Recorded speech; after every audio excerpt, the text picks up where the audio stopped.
Hi! We are members of the Hamilton Brain Injury Association, and welcome to Bikes, Blades, and Boards. Jeff, do you know what bikes, blades, and boards have in common? I do. They're fun. They are. I was looking for something a little different. They've all got wheels. True again, but what I was gonna say is that when you use bikes, blades, and boards, it's important to wear a helmet. Right.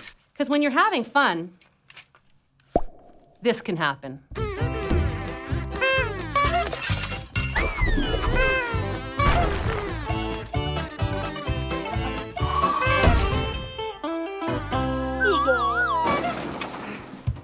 Now, you may be laughing at that video, but if you've ever fallen off your bike, you know it's no laughing matter then. That's why we're here today, to help teach you about concussion prevention and helmet safety. And even though we're on this video, this is an interactive presentation, which means the more you participate, the happier we are. So when you see this, it's time for you to participate. Let's try this out. Talk to the person next to you. Ask them if they've ever fallen off their bike, their blade, or their board. And if they were wearing their helmet at the time.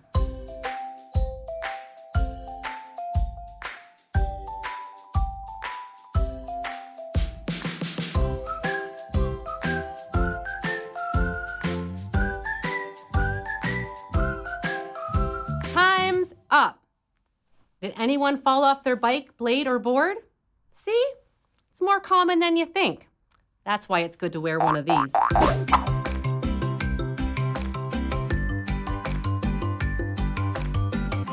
First, let's find out how much you know about your brain. The adult brain weighs about 3 pounds, but at your age, your brain's still growing and is about 2 to 2.5 pounds, like this bag of apples here. Wow, that's pretty heavy. What about the size of your brain? Does anybody know what size your brain might be? Let me show you. If you take both of your fists and you put them together like this, that's about the size of your brain. Wow. Do you guys want to try? So put your fists together and let's try it now.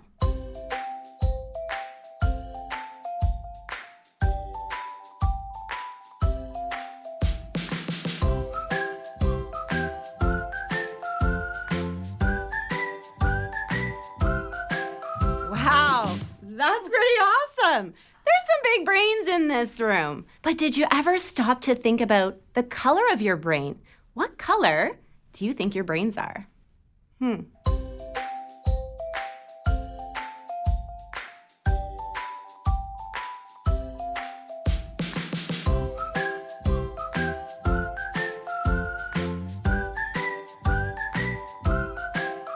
Okay, time's up.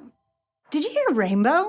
Rainbow. I wish our brains were rainbow. Unfortunately, they're not. Our brains are made up of something called gray matter and white matter. That's what gives it this really distinct grayish color. How about how the brain feels? What do you think the texture of the brain is like?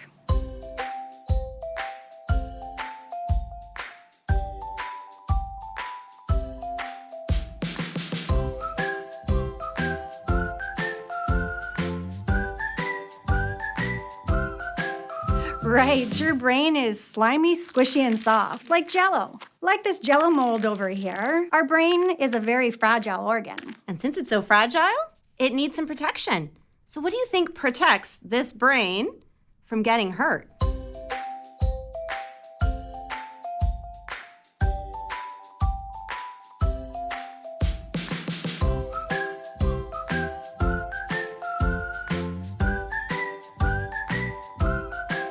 I think I heard somebody say it.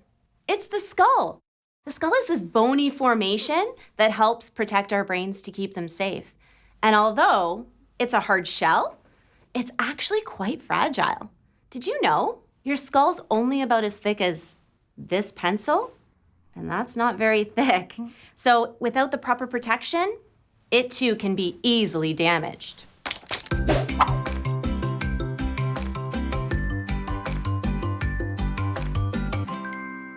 Now we've learned what the brain looks like and feels like, let's learn about all the things it does for us. Starting with the front part of the brain. That's the yellow section on your diagram. It's known as the frontal lobe.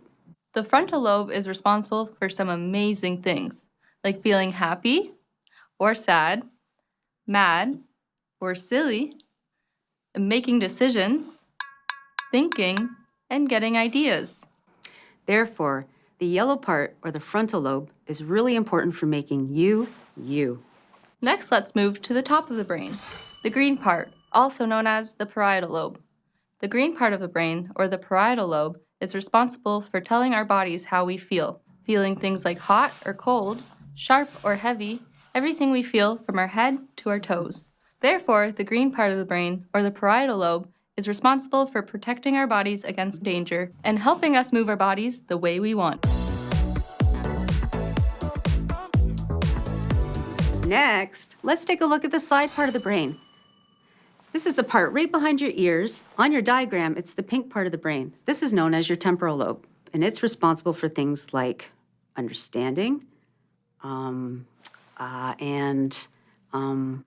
remembering, and reading and spelling. Therefore, the temporal lobe is really important for things like school.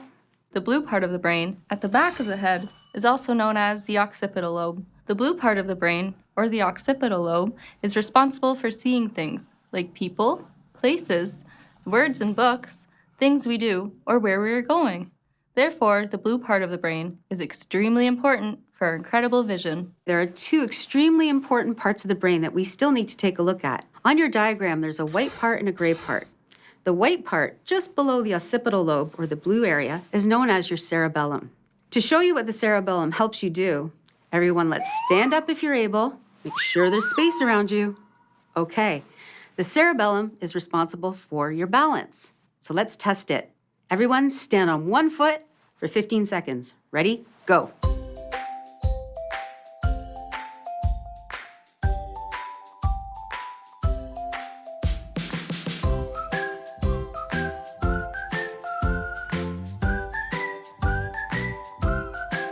Great job, everybody. That was your cerebellum hard at work.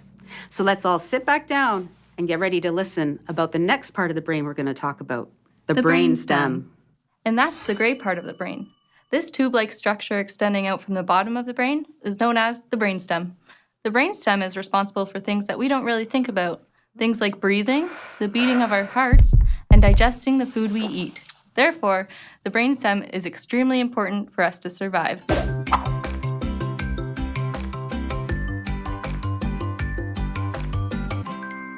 Now that we know a little more about how our brain works, let's talk about the term concussion. Talk to your friends around you to see if you know what a concussion is.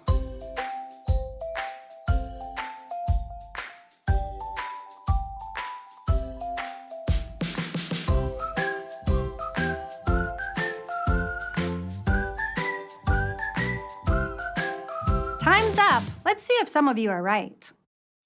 The brain is protected by the skull and cushioned by cerebrospinal fluid. But a blow to the head can make the brain move around and bang up against the hard bone of the skull. When this happens, it can cause a temporary change in the way the brain works, also known as a concussion. Helmets can help protect the brain from injury. Do you remember when we were talking about the skull, the bony formation that protects our brains?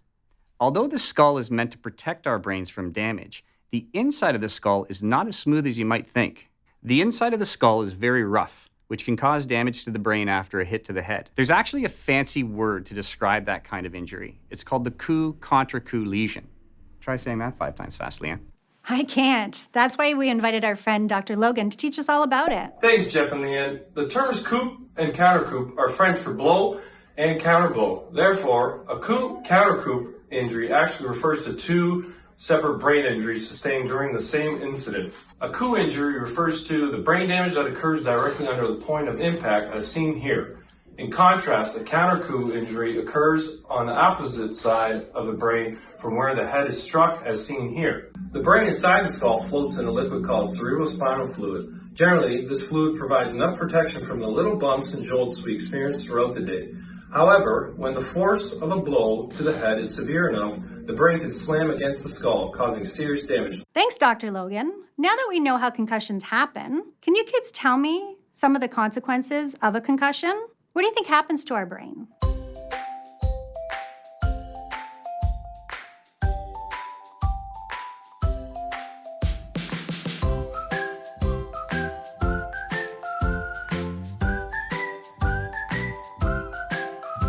Those are some great guesses. Some of the consequences are headache, loss of consciousness, loss of memory, loss of balance or coordination, confusion, dizziness, ringing in the ears, nausea or throwing up, or feeling very tired.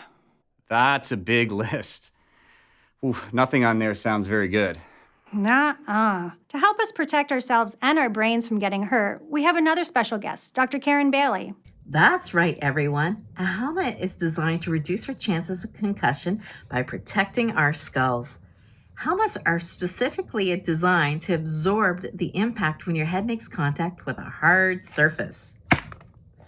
Did you know that the helmet is designed to disperse the impact by slowing the force down? It's designed by the structure of the helmet, the way it's designed with its outer core, the foam inner, padding. It has variable features depending on the helmet where it can be adjusted to fit properly, as well as they all have straps to hold it in place. All of these things are designed to keep us safe. By wearing a helmet, it reduces our risk of injuries to the brain, the skull, and our facial bones, the bones in our face, but also decreases our risk of a fatal injury by nearly 73%.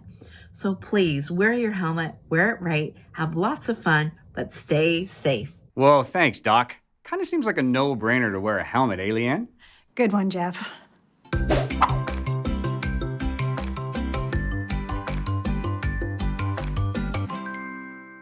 To show you why it's important to wear a helmet, we're going to do an experiment. Katie here has 2 cauliflowers. These cauliflowers represent your brain. We're going to take one of these cauliflowers and drop it without a helmet. And then we're going to take another cauliflower and drop it with a helmet to see what happens. First, let's try the cauliflower without the helmet. Any predictions to what may happen?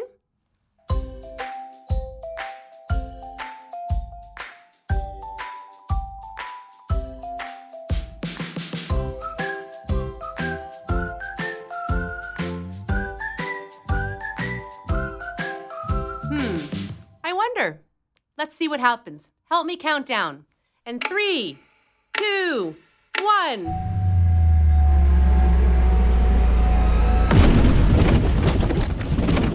Oh, man, what a mess! If this was the yellow part of our brain or the frontal lobe that got hurt, what might be difficult to do?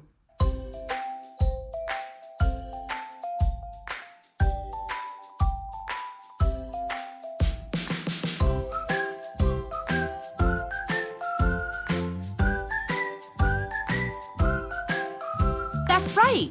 Things like making decisions, controlling our emotions would be extremely challenging. If this was the green part of our brain or the parietal lobe that got injured, what might be difficult to do?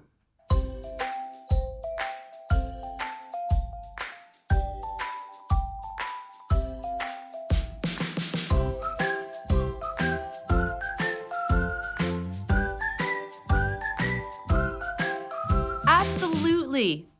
Touching, feeling things, understanding when we get hurt, the brain would not be able to recognize these feelings anymore, and that would not be good. If this was the pink part of our brain or the temporal lobes that got hurt, what might be difficult to do?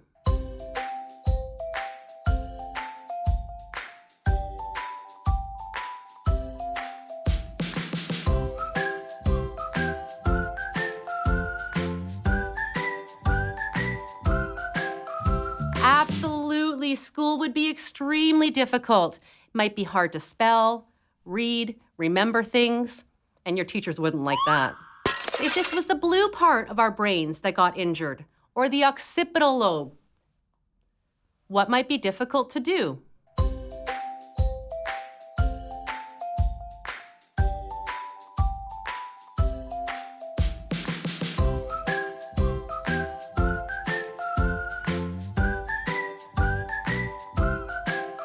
Great answers. It might be difficult to recognize places, to see things, or to understand where we're going. Way to go, good job. Now, let's drop the cauliflower with the helmet on to see if there's a difference. Any predictions or thoughts to what may happen?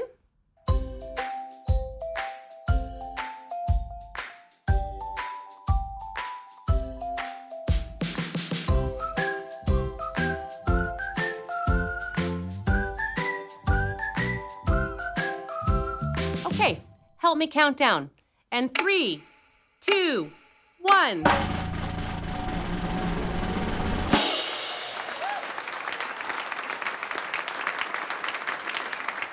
Yes! The brain is intact. The helmet did its job.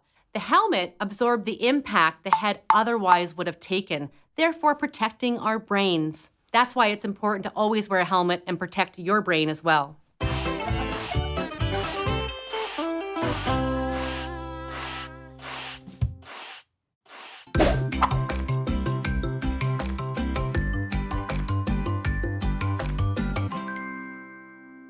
Now that we know a helmet helps protect your brain, we want to make sure you know how to properly fit it to your head.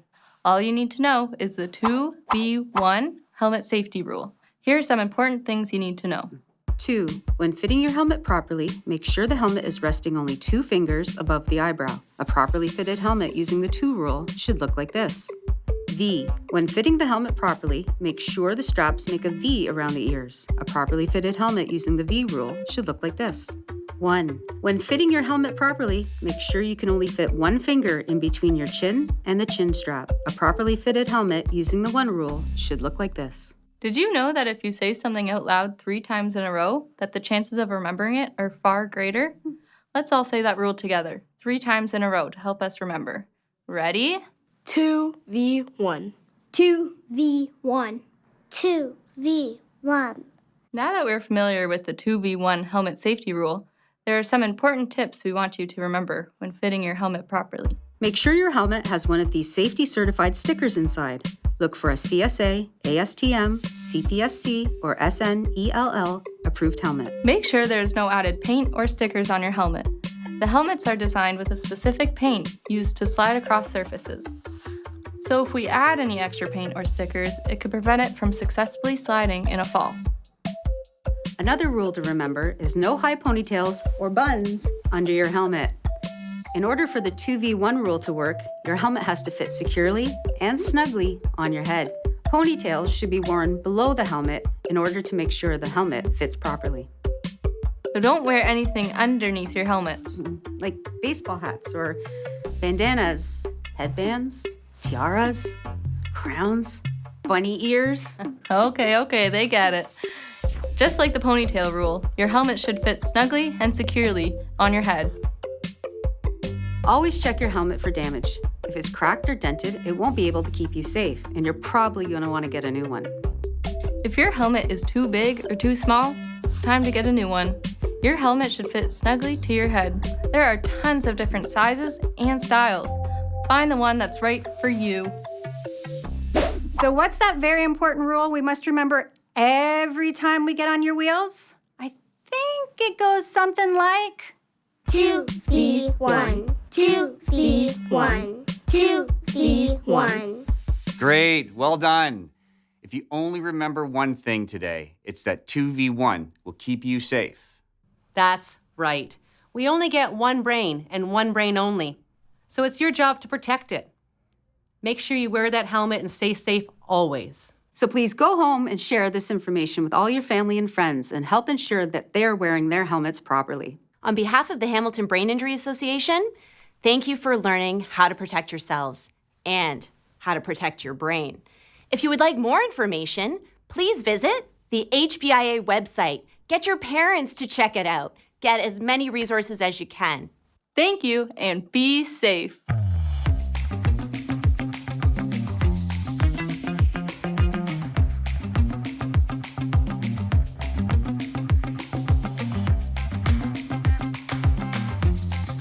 Katie here has two brains. 2 cauliflowers. No, she has 2 brains.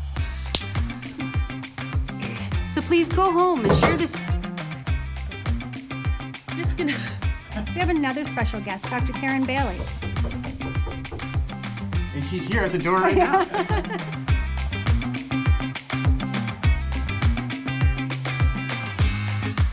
Making decisions. I don't know why I'm screwing this part up. The white part, no. Start over. It's going to be perfect. Doesn't matter. We're going to break it down to words. Let's do it again. One more time. Yeah, that wasn't bad enough.